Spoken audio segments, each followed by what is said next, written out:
Page 4, Soft Shoe Blues.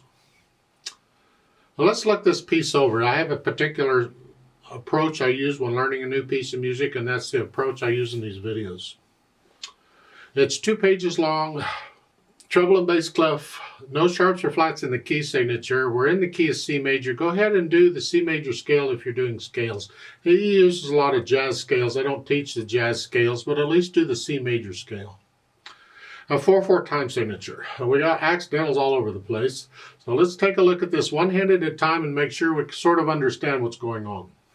So with the right hand, when it comes in, is E and C. So 1, 2, 3, 4, 1.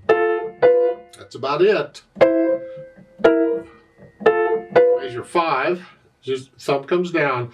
1 and 2 and 3 and 4 and 1 and a 2 and a, or triplet, 1 and a. I'll swing the notes later. Right now I'll play everything straight. You need to be able to do it anyway. It's good practice. So go on. Measure 8, second finger. 1 and a 2. Crawl. 2 and 1 and a. Get the idea? I don't want to spoon feed you the notes. You go through and read all the notes and get them out.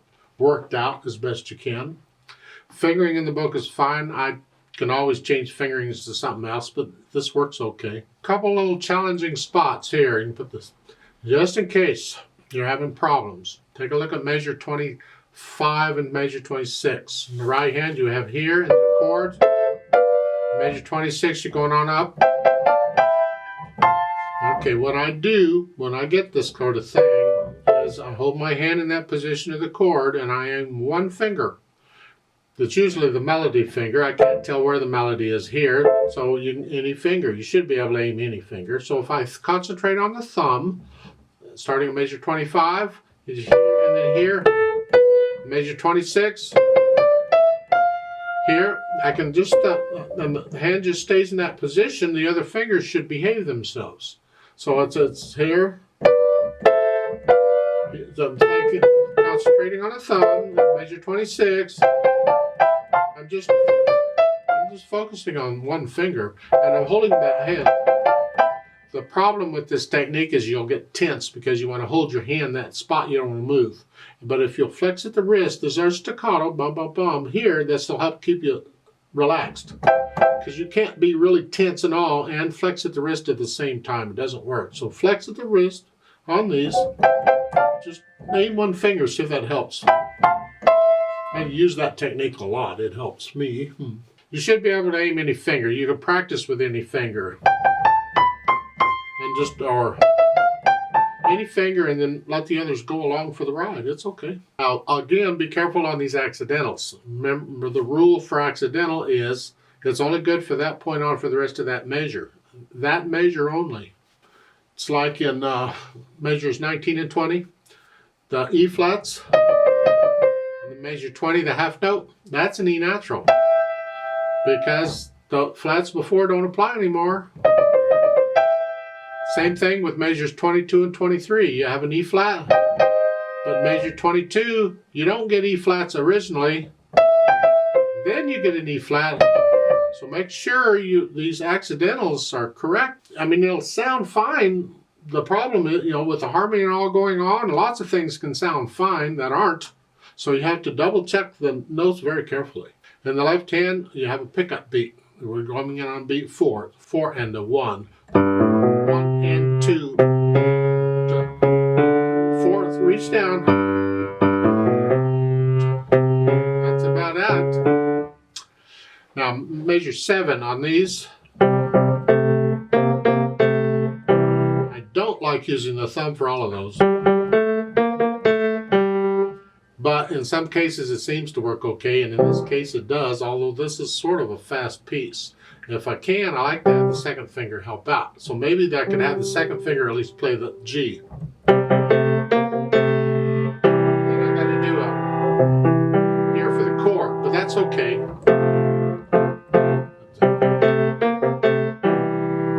I'll leave that up to you. You figure however you feel is right. If you want thumb doing them all, then have thumb doing them all. Now, measure 21, again we get this pattern.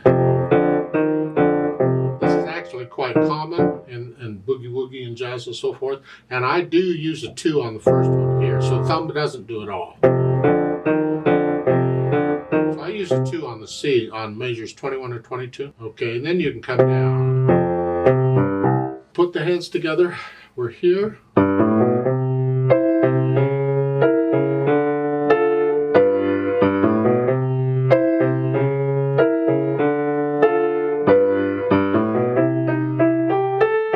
There, measure 5. The left hand has a rest. When I play the A, I come up. Right there, the left hand comes up. And then the right hand comes up. The chord's by itself. And there, I measure 6. When I play the E flat, the left hand comes up.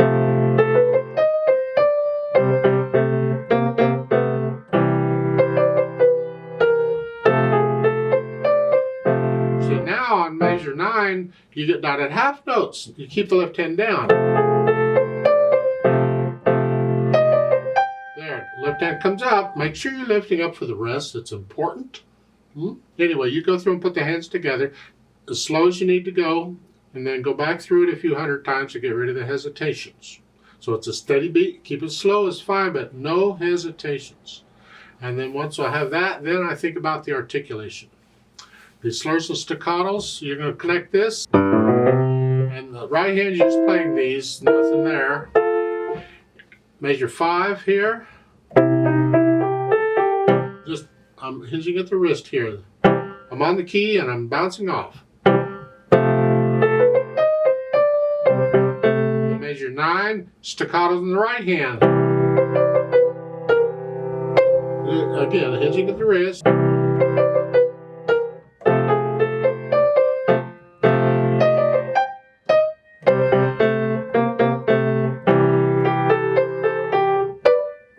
Measure 13, all staccatos. So you go through and put in the articulation. And then once I'm comfortable sort of with the articulation, then I'll think about the dynamics. There's no real melody at the beginning. This is kind of an introduction here. So both hands are about medium loud. Moderately loud, mezzo piano. But then on measure 5, that's the song. That's the melody. So that medium loud applies to that. That's got to be soft. It's got to be in the background now. Starting at measure 5, the left hand's got to come down.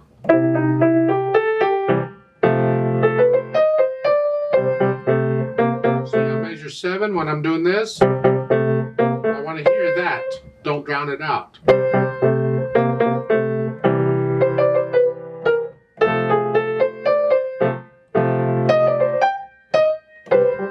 The right hand gets this melody pretty much throughout on most of it. Then we think about the speed. And this is where I put it back in swing. Or I put it in swing.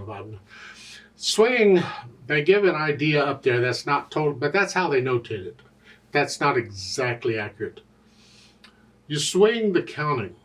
Instead of 1 and 2 and 3 and, you go 1 and 2 and 3. It's felt. There's no notation for it. It's not a triplet rhythm. It's not a dotted rhythm. It's sort of a cross between them, and you can switch.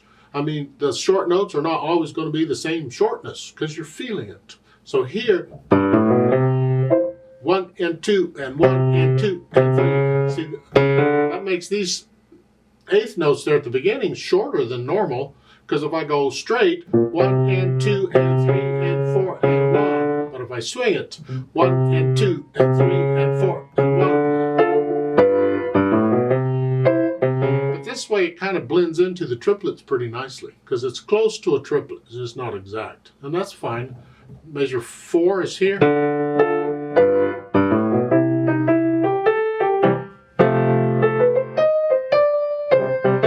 All the way through ba da da, you feel this. And that kind of limits on how fast or slow you can go. They say moderately fast, so it's on the fast side of swing, but it's not fast. Because if you go too fast, your short notes are too short. It doesn't swing anymore. That's not swinging. That's just nah. And if you go too slow, it doesn't swing anymore. it's got to swing. So there's a limit to how fast or slow you can go on this. You feel it, but this is on the fast side of the feel. Huh? I don't know.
Now, please don't copy me. You can get into it and you make it yours. You don't have to go that speed.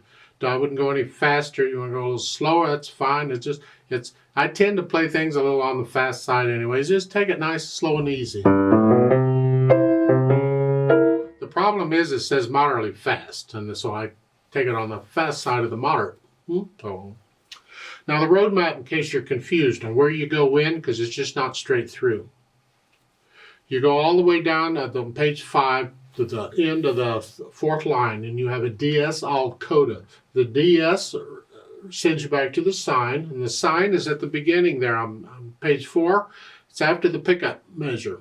There's a S there. Okay, you go back to that point, and then the coda sign is at the end of measure 4. It's a circle with the crosshairs, and it got a little note second time to coda. You don't need the note. You only need the circle with the crosshairs.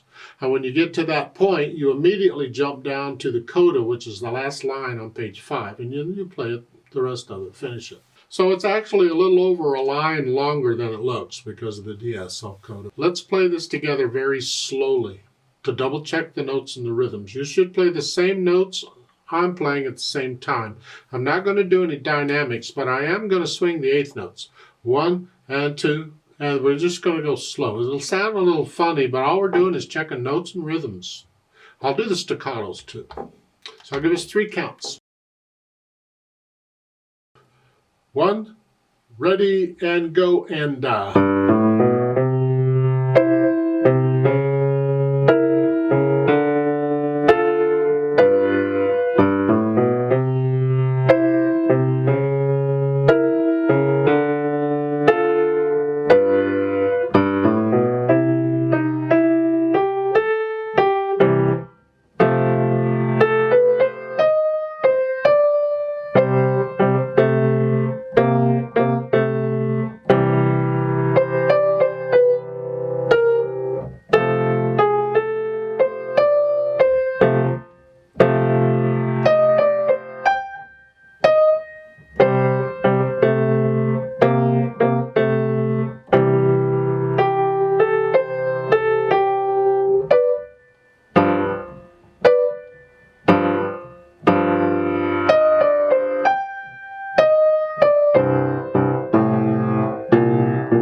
rest.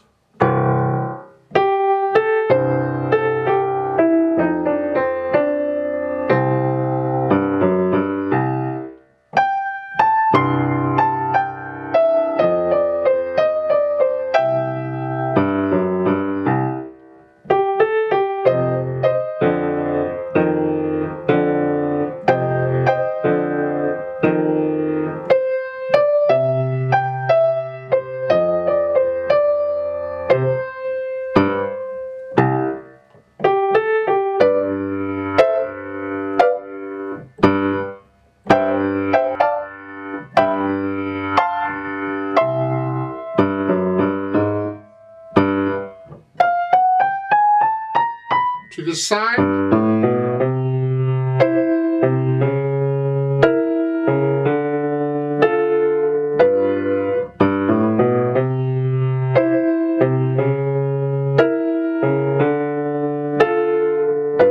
Dakota.